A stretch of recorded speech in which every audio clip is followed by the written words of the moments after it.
कॉन्निचिवा my dear anime lovers. वो कहते हैं ना कि विलन पैदा नहीं होते, बनाए जाते हैं।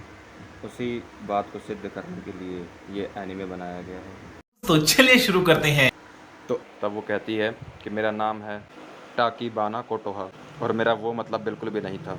फिर वो सोचता है कि इसे मुझसे डर नहीं लग रहा, मैंने इसके सामने 5 लड़कों को पीटा है। इससे पूछती है कि तुमने ये आईलैंड्स कहाँ से लिए? तब वो दूर हट के कहता है कि मुझसे दूर रहो, ठीक है ना? फिर वो कहती है कि तुम मुझे अपने पास आने ही कहाँ देते हो?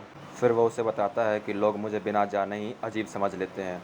तब वो कहती है कि अच्छा, इसीलिए तुमने अपने बाल इतने अजीब रख रखे हैं। वैसे मैंने बहुत सारी अजीब चीज़ें देखी है यहाँ पर। तो वो पूछता है जैसे कि, फिर वो कहता है कि झगड़े में कभी भी होलिया नहीं देखते, इसीलिए मैं फ्यूरिन आया हूँ। फिर वो अपनी बड़ाई करते हुए बताता है कि मेरा रैंक सबसे कम है और ये तो रॉकी भैया वाला हाल हो गया। क्या चाहिए रे तेरे को? दुनिया। तब वो कहती है कि तुम्हें इस शहर से बहुत ज़्यादा उम्मीदें हैं ना, इसीलिए तो तुमने पहले ही एक दिन पहले यूनिफॉर्म पहन ली है ना, है ना, है ना? अरे नहीं, वो तो इसलिए क्योंकि मेरे पास और कोई कपड़े नहीं है पहनने के लिए। तब वहाँ से एक बूढ़े अंकल उठ करके जाने लगते हैं और कहते हैं कि खाना बहुत टेस्टी था आज का, मैंने पैसे टेबल पर रख दिए हैं। वो अपना कोई सामान वहाँ भूल जाते हैं तो जिसे अपना हीरो लौटा देता है और बदले में वो अंकल अपने हीरो को टॉफ़ी पकड़ा के चला जाता है। वे बच्चा समझ रखा है क्या उसने इसे?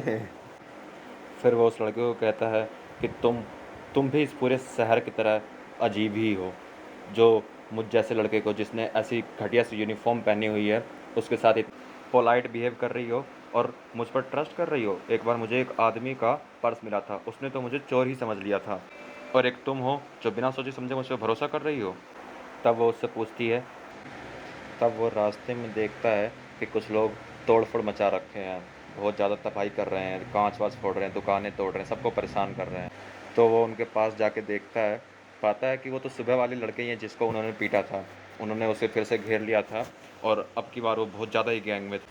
तब वो लड़का जो सुबह ही पीटा था उसको रोक के कहता है कि रुक जा चूजे, कहाँ जा रहा है? तू दूसरों को अपना नाम और चेहरा याद करवाता फिरता है और तू खुद ही भूल गया।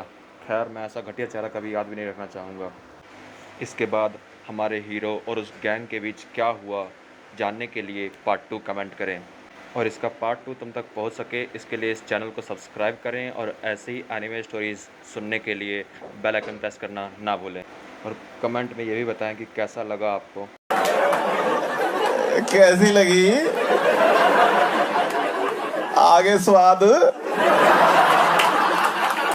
और तुम लोगों का जवाब यही होना चाहिए। मज़ा आया। Alright!